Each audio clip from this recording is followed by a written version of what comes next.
Да си кажеме добре дојдовте. Двајца познати светски реномирани научници со македонско потокло денеска се во студиото на Телма да позборуваме со нив за тоа каде сме ние како општество, но и како луѓе, како образовен систем, како општество кое се соочува со бројни идентитетски, политички, образовни и технолошки предизвици. Имам голема чест и задоволство да им посакам добре дојде на професор доктор Розита Димова и на професор доктор Никола Стиков. Почитувани, добре дојдовте. Добре најдовте. Чест ми е денеска. Вие работите на светски познати универзитети и институти.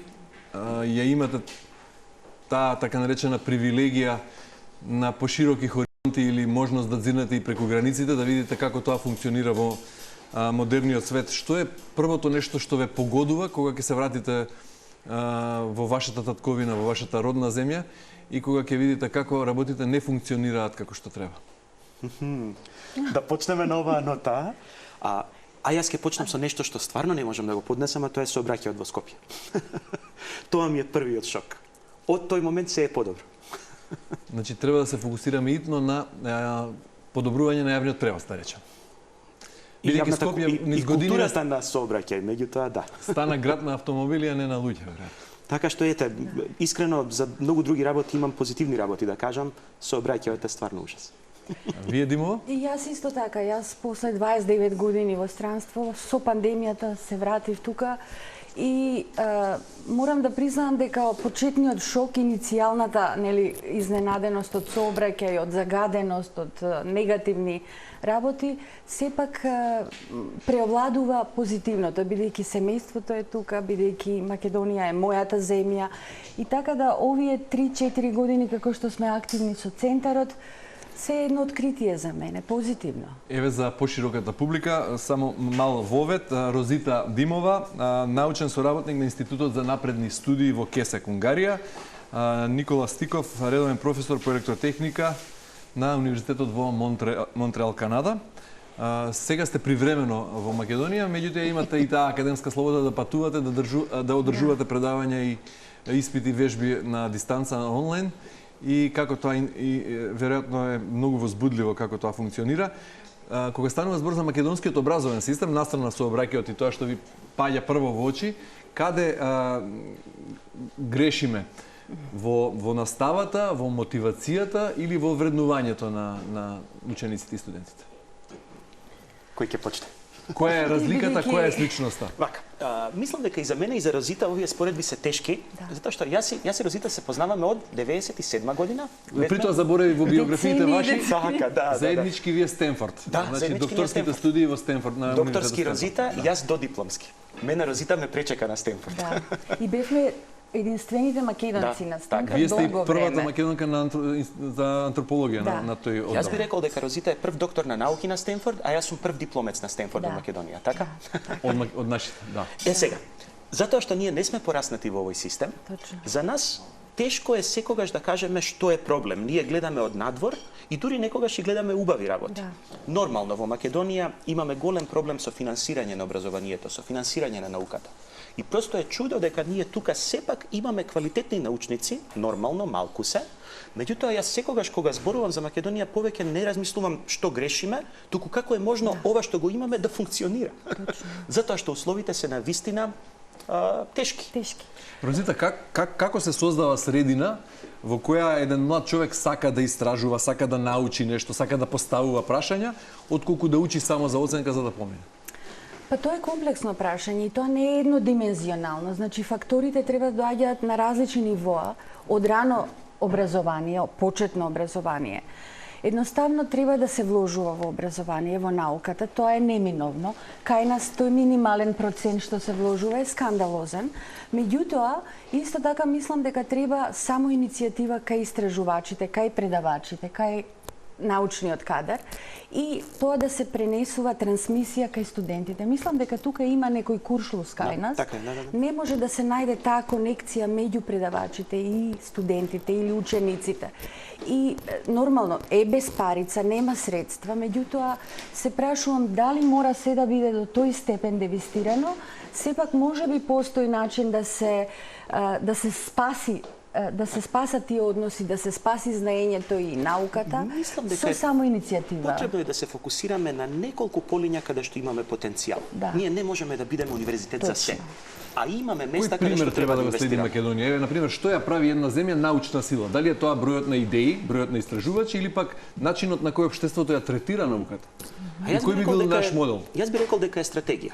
Ако државата рече дека ние ќе имаме светски програм за магнетна резонанса, тоа е моето поле. Вашата специјалност, да? Тогаш ќе привлечеме ние луѓе од странство, а ги имаме. Во овој центар што го формиравме на УКИМ, го имаме Боријан Гаговски од Харвард, имаме Јадранка Стојановска од NYU, го имаме Боби Стојановски од Торонто и одеднаш ќе се создаде едно јадро, критична маса што ќе каже ова е приоритетот на државата.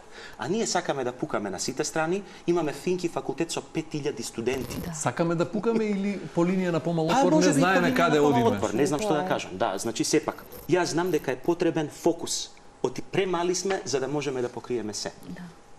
Инаку центарот што го формиравме 2021. Так. Да, станува збор за центар за напредни интердисциплинарни истражувања на Универзитетот Свети Кирил и Македонија. Идејата беше Стиков и вие заедно да ги привлечете и останатите млади умови кои се на сите страни во светот, по сите светски реномирани универзитети, да дадат придонес за македонското образование и една од целите беше да го кренат рейтингот на првиот наши престижен универзитет Свети Кирил и Методи. Точно. Тоа го направивте пред неколку години. Ви успева ли кревањето на рейтингот? Како ви оди тоа умрежување на мозоците и Па всушност јас мислам дека се бориме, се обидуваме да направиме стратегија. Тоа не е краткотрајна, не мора да биде на долгорочни патеки, стази.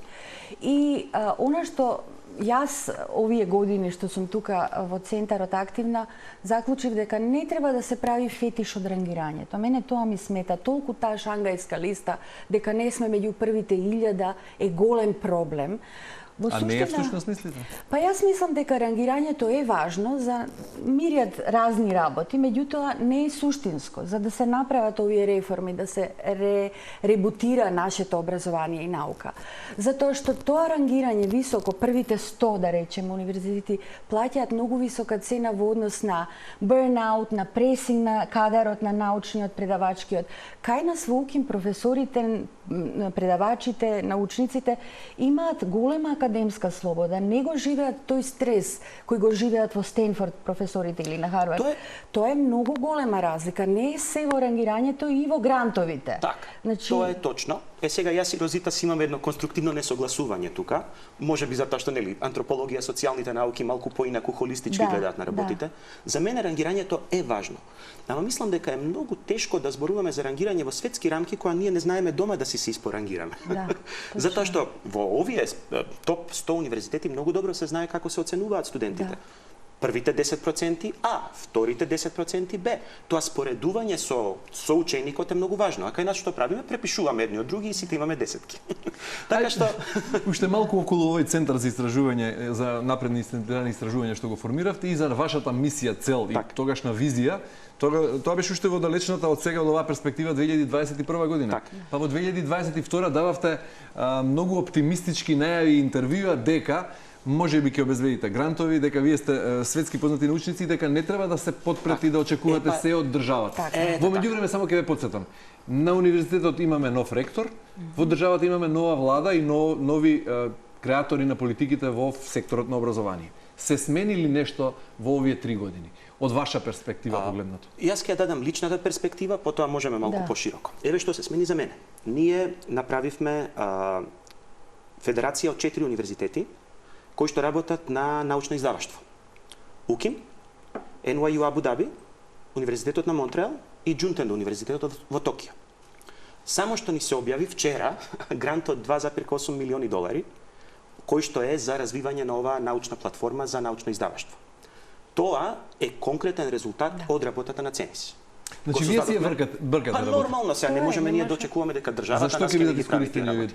Речите 3 милиони. Значи, сакаме да направиме тука сервер, значи инфраструктура која што ќе поддржува таа издавачка активност и нормално да вработиме 1-2 луѓе кои што ќе можат од тука да помагаат за Македонија да се стави на мапа. Единствената европска држава. Јапонија Емирати, Македонија и Канада. Убаво звучи.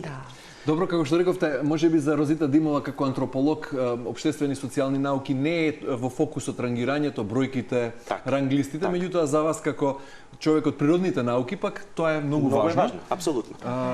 Прашањето е, еве, и што се смени од онаа друга страна, од како општество, како универзитет, имаме нов ректор, да не се повторувам, нови челници во владата, во секторот за образование. Има ли подобрување? Забележувате ли некакво движење? Искрено, јас секое движење што го забележувам го припишувам на некој шум. Значи не знаеме, можеби има, можеби нема. Но тоа што е важно е дека има позитивна енергија меѓу нашите научници, за да се создадат колку трудови, преку 20 трудови се напишани со афилијација на ЦЕНИС. Секоја чест за вас научниците кои сте така ентузијастички се уште расположено, меѓутоа поминаа 3 години од тогаш, повеќе од 3 години. И веројатно имавте низа средби, веројатно и државата знае, ако ние медиумите знаеме за тој центар, знае и државата, знаат надлежните. Задоволни сте да остане тоа само на шум, што го регистрира вашата магнетна резонанца, или треба тоа да биде нешто постратегиско? Ако вие веќе како физички лица, како ентузијасти, како Горан, образованието и науката не се инстант цели. Тоа е не зборуваме за денови, за години зборуваме. Професорка, за 3 години зборуваме. Трпеливи бидејќи ЦЕНИС е исто присутен во 2 меѓународни европски проекти, Cost Cooperation for Science and Technology. Јас ги представувам. Редовни 3 години веќе одиме на тие средби, публикуваме. Тоа се исто важни достигнувања на центарот и имаме сега долгорочни некои видувања да напишеме статија за образованието во Македонија, да се објави во странски часописи. Тоа е научна работа. Ова е многу добро затоа што кога во 2009 се обидов да одам од врвот, од премиер, преку министер, преку директор, преку кои да се инстанците, не стигнав далеку. Јас се вратив во 2008, се обидов една година да го направам тоа што сега го дискутираме. Не успеав, отидов за Канада. Сега тргнавте по обратен редослед, сега одам по обратен редослед. Повторно 3 години имате само шумови. Значи вака, за мене и за мојата кариера тоа е далеко од шум. И мислам дека ако ние имаме 20 на наши научници од странство. Зборувам генерално за општеството за Македонија. Или пак треба да се помириме со тезата што ја заговара професорката Димова, дека не треба да се фокусираме на рейтингот, можеби се преценуваме во идеите и идеалите дека ние како мала земја можеме да бидеме голема во идеите, па треба да си се фокусираме на тоа како што сме и да се помириме со ние треба да се фокусираме на работи каде што имаме сила. Затоа што научно издаваштво имаме сила во моментот. И тие проекти кои што ние ги носиме тука, полека да фатат зародиш во државата за институциите да ги препознаат. Можда ли е реална промена во ситуација кога буџетот за образование и наука е таков каков што е? Или само си правиме разговори, емисии без никаква полза? Поентата е ние да донесеме пари од странство. Ние не очекуваме дека државата може тоа да го направи, буџетот е премал. Овие 2,8 милиони долари кои што се само што објавени од странски грант, мислам дека се убав показател за тоа каде може да одиме. Меѓутоа 3 години, верувај се, многу малку. Но дали на овој начин ги охрабруваме, ги поттикнуваме или ги насочуваме младите дека среќата треба да си ја побараат во странство, бидејќи таму хоризонтите се други, границите се и потоа да се вратат дома. Значи, до кој степен на образование да се образуваат тука? Кога е идеалното време да се замине? И зошто потоа би се вратиле дома кога светот ќе ги сака ако се... Мојот пристап кон во врска со ова прашање е дека младите треба да имаат самодоверба. Кога се чувствуваат самоуверени и моćни да аплицираат со наша помош, со подготовка... Нема вистински рецепт, значи. Значи нема вистински рецепт, нека се образуваат, така и треба да биде. Ние не треба да ги задржуваме тука. Они треба да одат надвор, да се враќаат, да има рециклирање и циркулирање на знаењето и на науката. Тоа е иднината, не може да се фокусираме само на Македонија. А инаку дали се смени нешто во однос на моето искуство, јас во 2006 се обидов да го нострифицирам докторатот од Стенфорд. Мене ми беше одбиен, не добив нострификација. Не ми беше признат докторатот по антропологија тука во Македонија и тогаш и магистратурата. Сега завршите во меѓувреме работа или не? Не сум завршила бидејќи немаше потреба. Се откажавте од намерата за нострификација, да. Се откажав бидејќи сега веќе е признато. Мислам нема потреба од тие бирократски процедури, али можеби на Македонија не и треба Розита Димова. Ете, Унгарија ве има. Па можеби, ете јас или не ве заслужува, не знам. Не знам како јас, во секој случај, овие 3-4 години со Центарот се еден важен момент да видам што се случува и во Македонската академија. А ја имаме и оваа сиеста заедница, преку 400 наши научници во странство. Значи, Центар со 20 на членови, поширока заедница од 400, кои што се собираат редовно. Имаме и дружби во живо. Тоа дава една енергија, тоа создава критична маса. Секоја чест за тој ентузијазам и на тој начин секако ја промовирате Македонија во светски рамки и многу придонесувате. Меѓутоа зборував за структурна промена, за промена што ќе им овозможи на идните генерации нешто. Јас и Розита немаме никаква мотивација да работиме со владата или со институциите. Меѓутоа се што правиме е отворено, се што правиме е достапно. И гледаме дека некои луѓе го препознаваат тоа и сакаат да работат со нас на институционално ниво. ЦЕНИС како еден пример од УКИ. Меѓутоа се е ова еден процес кој што трае и веројатно може да биде и побрзо. Добро, имаме уште еден конкретен одговор и да завршиме со образованието, бидејќи како што кажав на почеток, ваша специјалност е магнетната резонанца, вие сте професор по електро, меѓутоа и во служба на медицината на некој начин ги споивте физиката и медицината. А професорката Димова е антрополог, сакам да зборувам со неа за идентитетот и за конфликтите. Меѓутоа само уште едно прашање околу образованието. Со новата ректорка имате подобра соработка? Нешто се смени на универзитетот откако е актуелното раководство таму? Значи вака, јас само можам да зборувам за работите кои што ние ги избуткавме, како што е. Значи, повторно, кога станува збор за институционална поддршка и соработка, се оградувате од се? Па нормално, затоа што ние сме сепак центар кој што функционира многу независно. Значи, ние сме центар со странски научници кои што ги носат одлуките за центарот. Ние не ја правиме стратегијата науки. Не, генерално зборував како универзитетски професори кои имале можност и тука и таму да видат работите, дали нештата се подобруваат? И во таа смисла мислев не конкретно во соработка со вашите. Искрено, значи за мене, апсолутно работите се подобруваат. Како тоа ќе го квантифицираме и дали ќе кажеме дека УКИМ е подобар универзитет денес од пред 3 години, греота е Никола тоа да го каже. Не е наше да. Но забележувате позитивна промена? Апсолутно, во нашата атмосфера да. Да. Точно, значи се чувствува нешто позитивно. Ја имаме автономијата што нас ни беше суштински, нели кога го регистрираме. Ние ги носиме одлуките за ЦЕНИС. Тоа е многу важно. И тука нема мешање ни од ректорка, ниту од политика, така да тоа е важно. Во академијата е многу важна таа академска слобода. И затоа можеби, нели, ова е малку одоколу затоа што ние знаеме дека нас ни е дадена слободата да делуваме така како што сакаме.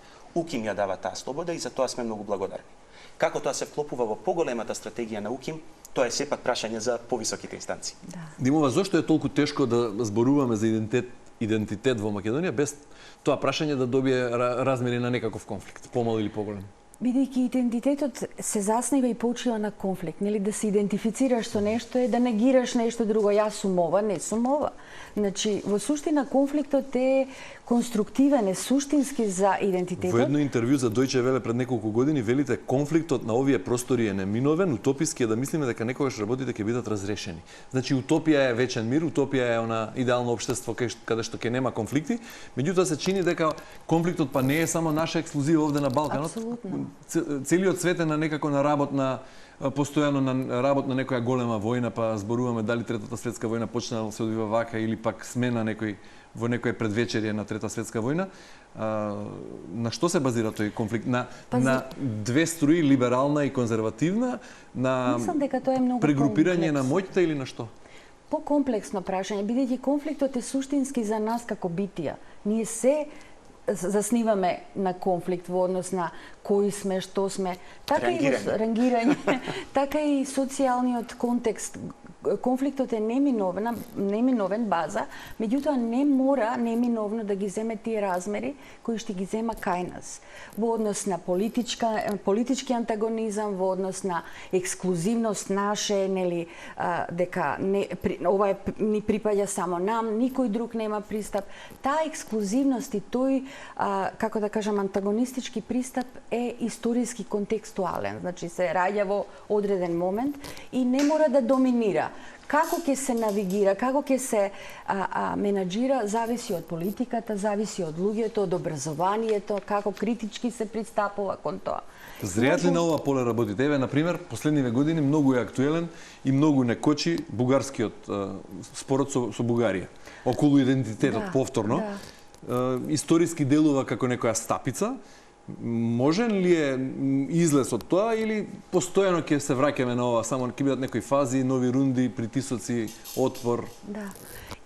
Иронично, парадоксално, јас најдобра соработка имам со колегите од Бугарија. Значи, каква синхронизираност во однос на критичко мислење кон идентитети, балкански истории, политики, shared heritage. Зошто тоа не го пренесете на во политичкото милје? Па таа затоа добра што соработка? мислам дека, како што рече Никола, не сакаме да се контаминираме со тие политички игри, бидејќи се доста, како да кажам, сувопарни и не фер. Меѓутоа мора науката да најде начин да се искористи во позитивна смисла, во смирување на тензии. Во моите книги, во моите анализи, тоа го елаборирам и го посочувам. Меѓутоа не сакам да завземам политички ставови, бидејќи сметам дека мојата работа како научник, како антрополог има одредена, како да кажам, тежина која не е политичка. Мислам, јас не би сакала политички да се ангажирам. Велите вие во природата на човекот е веројатно, трагајќи по сопствениот идентитет, да дојде во некаков конфликт. Така ве разбрав на почетокот. Значи конфликтот е константна. Не е фаза. Конфликтот е неминовна компонента на идентитетот. И тоа не мора да значи дека е негативно, позитивно да добива такви атрибути. Може да биде дел од секојдневието, може да биде различноста, не е неминовно негативен конфликт. Значи, добро, сте патувале по светот, се запознале луѓе од сите страни. Постои ли нација која е зрела во идентитетот барем и каде што нема потреба од конфликт? Дали сме ние многу незрела нација се уште и заради тоа имаме толку конфликти кога станува збор за прашањето на идентитет? Јас во тоа интервју за Deutsche Welle слично прашање, ова се многу тешки прашања да човек ги одговори и од научна и од лична перспектива. Меѓутоа јас реков, ние имаме еден таков позитивен, како да кажам, контекст, бидејќи сите очекуваат нешто од нас. Бугарите, грците, албанците, србите. Ние сме object of desire. Сите не посакуваат. Дали сме ние свесни за нашиот идентитет? Јас мислам дека не.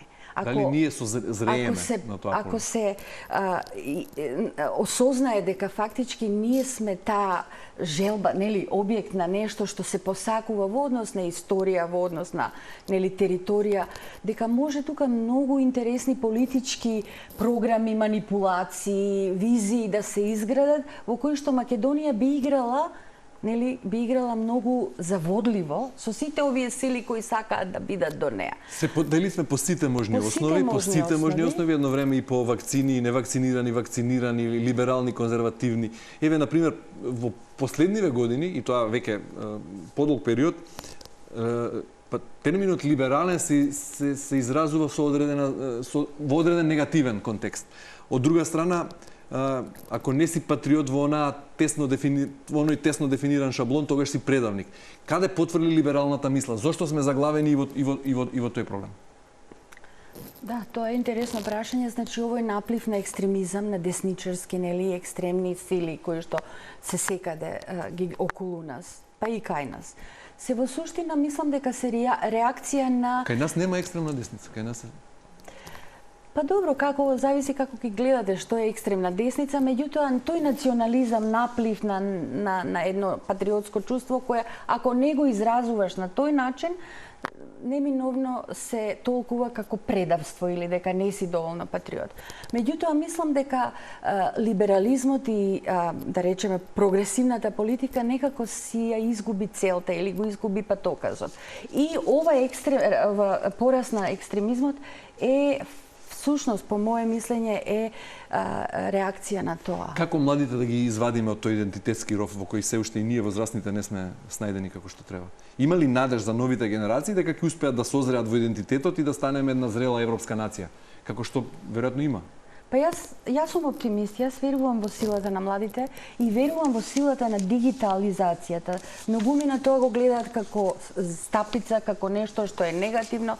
Меѓутоа мислам дека можеби излезот од тоа или едно отварање на нови хоризонти може да биде резултат на отварање со дигитализација или со отварање кон виртуелниот свет и со комуникација која е вон Македонија. Гледаме дека младиве се навистина во тој поглед многу поавангардни. Јас длабоко верувам дека пред се одговорноста е индивидуална. Не можеме да чекаме некој друг да направи нешто за нас и нормално има многу причини да се фрустрираме со околностите. Меѓутоа, дигитализацијата, модерниот свет кој што станува се помал и поповрзан, му дава можност на секој како индивидуалец да даде придонес. А сите си ги бираме битките. Така е. И мислам дека тука е суштината на растот на една нација, од индивидуален придонес кон глобално влијание. Она што е најново во вашата област, вашата специјалност на полето на магнетна резонанца, што е нешто број еден во светот сега, што се уште ние тука не сме слушнале во Вештачката интелигенција во магнетна резонанца навистина направи бум, на начин што им ја олеснува работата на радиолозите. И мислам дека тоа е нешто што доаѓа и ќе биде се поприсутно дури и во нашите болници. На страна од тоа, мислам дека идејата дека имаме една технологија која што не е штетна за луѓе и може да ни открие многу тајни на мозокот, то прва доаѓа и тука очекувам еден придонес и од Македонија нататака. И за крај само, кога биде прашале оние луѓе кои ги креираат образовните политики, кои ги прават буџетите за образование, кои ја креираат политиката на универзитетот за мислење и кога би имале вие одврзани раце да донесете поквалитативна промена, кои би биле неколкуте мерки што би ги презеле за структурно, системско менување на работите и да им овозможиме на младите генерации да стекнат добри научно-истражувачки кариери во Македонија, да не мораат да заминуваат во странство и да останат дома. Кусо, само бидејќи мораме да завршуваме. Да, еве, јас бев во комисија за евалуација на 3 хрватски универзитети, Универзитетот во Задар, во Сплит и во Загреб, и напишавме детален репорт што треба Хрватска да направи. И во суштина треба да Значи Хрватска ме прашува, а Македонија? Да, Хрватска ме прашува и делумно ги усвоија нашите препораки. Тоа беше комисија за евалуација од 5 светски научници. И во суштина она што треба да се направи е, значи, да се воведат критериуми по кои што професорите и научниците и истражувачите ќе морат да публикуваат, да објавуваат. Уште немаме критериуми, имаше еден таков обид во 2016 Еве што немаме. Немаме оценување на криво. Ова е малку тешко да се објасни во кратко време, ама е стандардот за целиот западен образовен систем. Оценување во кое што просекот секогаш добива 7 или 8. Да. Најдобрите добиваат 10, а најлошите добиваат 5. И тогаш одеднаш се споредуваш со твоите соученици, а не со некој објективни критериуми. А како функционира ние веќе тој систем? Кај нас има од 5 до 10. Не, ако добиеме 90% од тестот, сите добиваат 10, нели? Тоа е многу лошо. Затоа што тоа е инфлација на дипломите. Значи се крева просекот, односно лажен просек се создава. Тоа е инфлација на дипломи и инфлација на оценки. Така што тоа е една конкретна реформа која што треба да се направи за да фатиме чекор со Западот. Значи кога ве прашав на почетокот дали во мотивацијата грешиме или во системот на оценување, веројатно фокусот треба да биде системот на оценување. Мојот најголем проблем е системот на оценување. 5 години веќе работам на тоа затоа што мислам дека е клучно. Да. И друг фактор кој во Хрватска го препорачавме, интернационализација. Мора да се донесат луѓе не само со македонско потекло, туку и странци тука, да постои тој проток, наши да одат студенти, Еразмус програмата постои. Да почнеме да увезуваме мозоци, не само да меѓутоа мора да се донесат луѓе бидејќи има заинтересирани. Доколку тоа се овозможи, јас мислам дека ќе биде добро за сите. Интернационализацијата е клучна. Розита Димова, Никола Стиков, ви благодарам многу за гостувањето во Ученска на Телма и за сцепните одговори.